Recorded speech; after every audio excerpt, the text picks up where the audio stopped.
At least it won't ring in the middle of the Super Bowl show. Welcome to WagerTalk TV. We're over here having way too much fun. It's a Monday before Super Bowl, and I got all the notes. The girl that does about prop bets has like 85 prop bets written down now. I got all the action I could ever need, but that's a separate video. We're going to do Super Bowl betting preview kind of video here. Currently, this is Monday morning. Rams, 2.5-point dog, total 56.5. Marco, your initial thoughts on this matchup? Well, if you want 2.5, that's grab it for New England. If you want the Rams, there are 3 casinos here in Vegas now that do have a +3 in town. William Hill, Stations, and Coast. Stations and Coast are what I like to refer to for back in the day for offshore. They're the Bulldogs of Vegas. You got more recreational players at those two because they cater to locals. They're off-strip casinos. They're not on the strip. So you will see the public play there, and obviously the public's playing New England. So if you're a Rams fan, you can get your 3. I don't think you'll ever see a 3.5, so grab it now. 3 minus 120 to your question. That's kind of what I was wondering. Yeah. Gil, your initial thoughts on this game? You may not like this, I like the Patriots, minus 2.5. I am done betting against Bill Belichick and Tom Brady. It's pretty much that simple. But what I do every year and I've done it the last 2 years with the Patriots involved also, one to success, obviously last year not to success. But the behavior betting on a Super Bowl, as I'm sure some others have said, is different from how bettors bet underdogs during the regular season. It's been the case for like 20, 25 years now. No one really knows why this behavior has changed. But during the Super Bowl, folks who bet the underdog are much more willing to bet it on the money line than they are on the spread. And as a result, you have a money line that gets muted on the favorite. Which is what we kind of saw last year with the Eagles. Right. Well, we certainly saw it on the Patriots 2 years ago against the Falcons.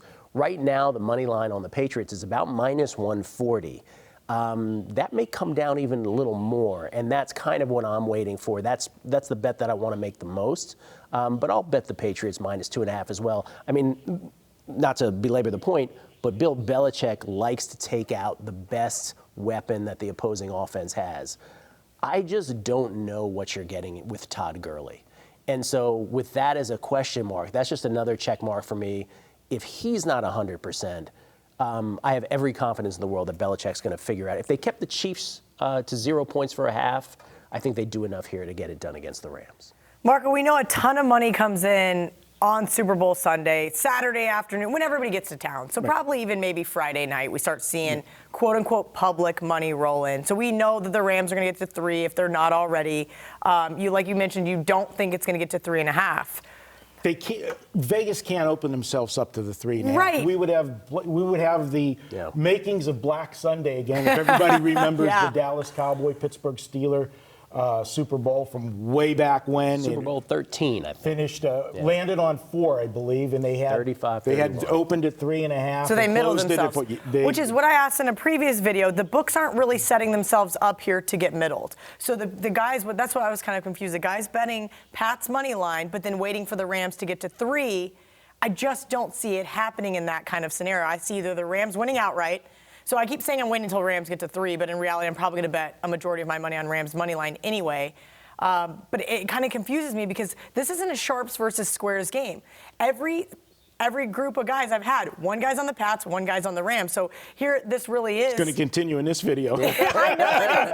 You and I had dinner the other night with Johnny Detroit, and we talked about this game. And so I'm so perplexed I'm kind of in this glass case of emotion because I respect both guys at the table, but at the same time, I'm not seeing it play out the same way. Well, how surprising that you're taking the Rams. Well, I'm actually surprised, other than the Belichick Brady, and that's what you're doing. But, give Gil a little plug. He has a show on VSIN that's called The Numbers Game. What? And everybody that does the numbers on this game I just realized I didn't even introduce you two because I was so excited about Super Bowl. I am just on one. It's Monday morning. Listen, usually I have like 2-3 days to get ready for these videos. It's like Monday, let's go. By the way, this is Marco D'Angelo at Marco in Vegas, and this is Gil Alexander. Gil, what is your Twitter? I follow you.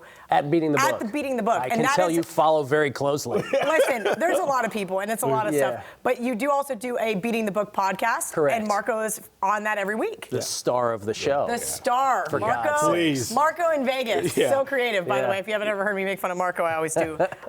Okay, so Marco, I'll let you finish. I'm sorry. Yeah, well, that's what I'm saying. Gil is the numbers guy, and every number you look at, the Rams have the numbers and the metrics in this game, to me.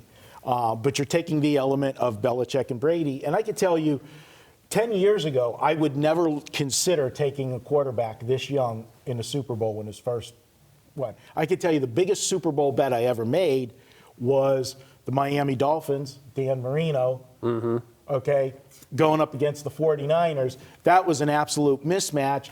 And we know, and Dan Marino, is a Hall of Fame quarterback, but that was his first one out of the gate, and I was an automatic fade for me. But the things have changed with quarterbacks in the NFL. Back in the day, quarterbacks didn't start for 2 years and everything. We're at a whole different learning curve. And I got to be honest, out of the win for the Rams against the Saints, erasing the horrendous no call, I gained more respect for Jared Goff in that game because he had to win that game for the Rams. It wasn't Gurley doing it. It wasn't C.J. Anderson doing it. He had to throw the football for them to win the game, and that's the first time that I've seen him handle that in a big game. Everybody remembers the Sunday night game against Chicago. He looked like a deer caught in headlights in that game. But to me, he showed that he made that next progression. And I like the Rams here. I know it's hard to go against Belichick and Brady, but I just don't see it happening. And they're not going to be able to run the football, in my opinion, against this Rams defense. I'm going to call an audible here, which is not on my list of questions you already received. So if you don't have an answer, that's okay. But you mentioned Brady and Belichick. Marco throws you under the bus and says you're the numbers guy.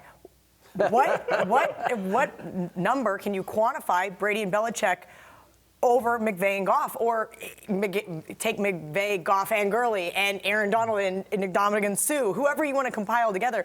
I wouldn't give them much more than maybe 1.5 advantage. It's actually a great question. Brady and Belichick, for all analytics guys who have done football numbers for years, will tell you that Brady and Belichick outperform the actual numbers chronically. Well, we see that against the spread over the last several years. They do, and they outperform whatever the base numbers are for offense per play, on defense as well.